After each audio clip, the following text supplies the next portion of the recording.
Bollywood actress Huma Qureshi की web series महारानी इन दिनों चर्चा में है और इस फिल्म को लेकर ये काफी विवाद भी खड़ा हो गया है।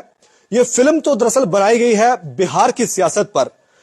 लालू प्रसाद यादव जब बिहार के मुख्यमंत्री थे उस समय एक बार वो चारा घोटाले में फंस गए और इस वेब सीरीज में यह दिखाया गया है कि जब लालू प्रसाद यादव चारा घोटाले में फंस जाते हैं तो किस तरह उन्होंने अपनी पत्नी राबड़ी देवी को बिहार का मुख्यमंत्री बना दिया, किस तरह से सीएम का जो पद था वो उन्होंने अपनी पत्नी राबड़ी देवी को सौंप दिया।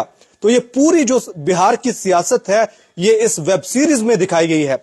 लेकिन अब इस वेब सीरीज पर जम्मू कश्मीर में भी जो सियासत है तेज हो गई है। पूरी खबर आपको बताएंगे।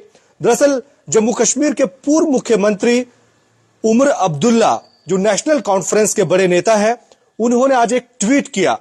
उस ट्वीट में इन्होंने क्या कहा यह हम आपको बताएंगे, लेकिन पहले आपको यह बता देते हैं कि इस वेब सीरीज की जो शूटिंग है ये पिछले साल यानी कि जून 2022 में जम्मू कश्मीर की जो असेंबली है जम्मू में उसके परिसर में असेंबली के अंदर इस फिल्म की शूटिंग की गई है। इसका जम्मू कश्मीर के साथ यह ताल्लुक है। उमर अब्दुल्ला ने जो आज ट्वीट किया उसमें उन्होंने सरकार पर निशाना साधा। उन्होंने कहा कि जिस असेंबली में कानून बनाए जाते थे, अलग अलग सियासी पार्टियों के नेता मिलकर कानून बनाते थे, उस असेंबली के अंदर अब एक्टर और एक्ट्रेस ड्रामा कर रहे हैं। यानी कि उमर अब्दुल्ला ने काफी तीखे लफ्जों में जो ट्वीट किया है वो हम आपको पढ़कर बताते हैं। उमर अब्दुल्ला ने जो आज एक्स पे जो लिखा, the true face of the mother of democracy where once elected representatives of the people from all parties, religions, backgrounds and parts of J&K legislated on matters of great importance. Now actors and actresses use it as a set for TV dramas. What a shame that the BJP-driven government in J&K has reduced the symbol of democracy, where the once set and governed, to this sorry state of affairs. They even have a fake CM coming out on an office I was privileged to occupy for 6 years. What an absolute shame.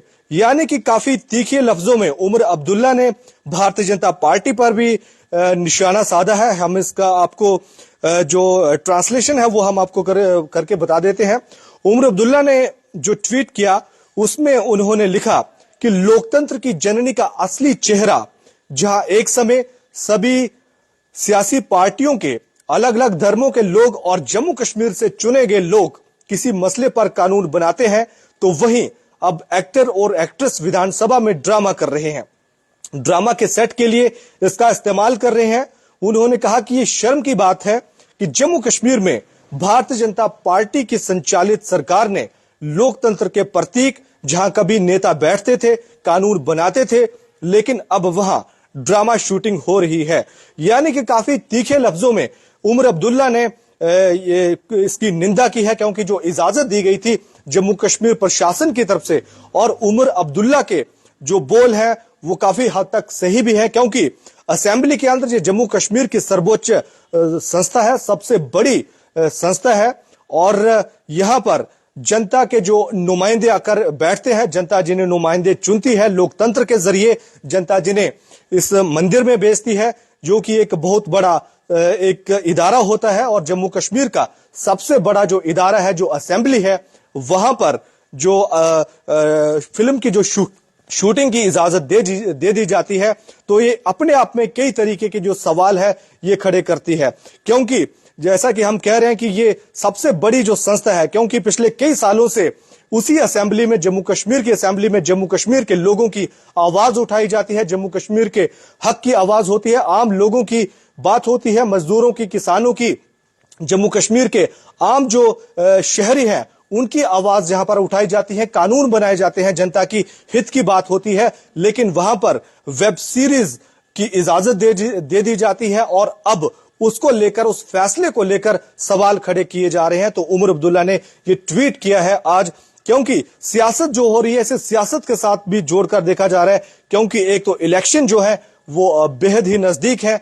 चंद महीनों के बाद जो लोकसभा के election है और इसी साल जम्मू कश्मीर में असेंबली के इलेक्शन भी मुमकिन है। और ऐसे में जो सियासी पार्टियों को मसला चाहिए और लगता यह है कि नेशनल कॉन्फ्रेंस को इस वेब सीरीज के जरिए, जो कि बिहार की सियासत पर बनाई गई है, जम्मू कश्मीर की सियासत का भी एक मुद्दा मिल गया। फिलहाल इजाजत दीजिए, धन्यवाद।